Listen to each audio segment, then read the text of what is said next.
Guys, it's Jolene from Smith's Nature Friendly Farms. We're hanging out outside today and the garden is an absolute mess right now. Definitely a big thing on my to-do list. But today I got a little parcel today, so I thought we would do just a brief unboxing. All right, I'm excited. It's something from HOSS Tools. This is not our first order from HOSS Tools. We've done quite a few different orders from HOSS Tools.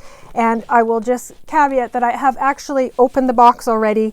I know that's no fun, but I had to in order to make this smooth and me getting this open. So, voila, get into it.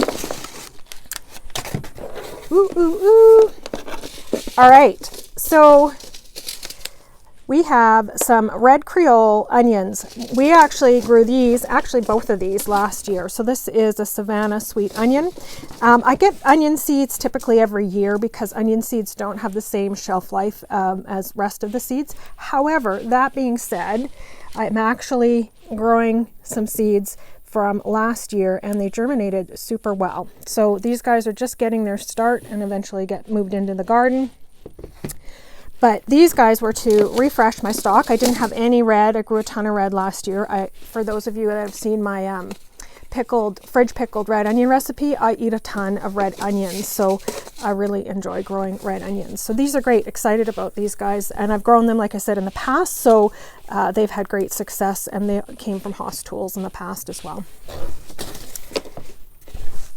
Now, this one's fun and new to me.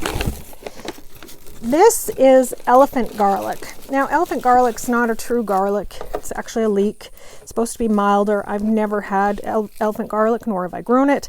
Garlic, I find in general, doesn't grow well here.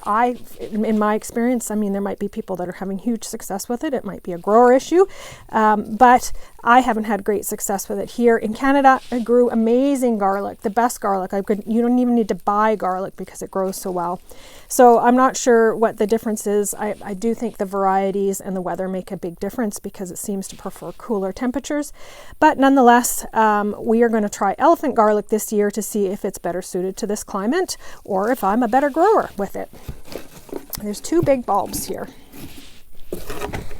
And lastly, this is a mighty fine big bag of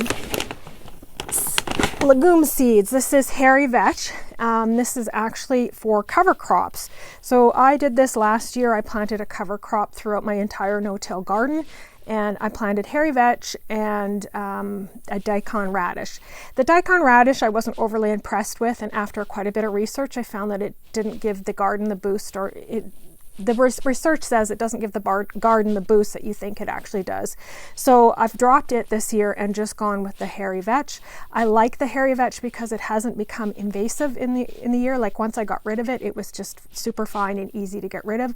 And I'm doing a manual cut and drop. So for me, it worked really well for that. It didn't require digging or anything like that, which I don't really want in the no-till garden. So again, this year we're going to plant a bunch of this hairy vetch. And the main thing I find that I find value in having a cover crop is actually the weed suppression. I don't end up having to weed as much because this takes over the garden and keeps the weeds out somehow. So that's on my list as well. That's it. Just a short video. That's all I got in the mail today. I do need to do an order with Baker's Creek. I've got a couple of seeds on my wish list.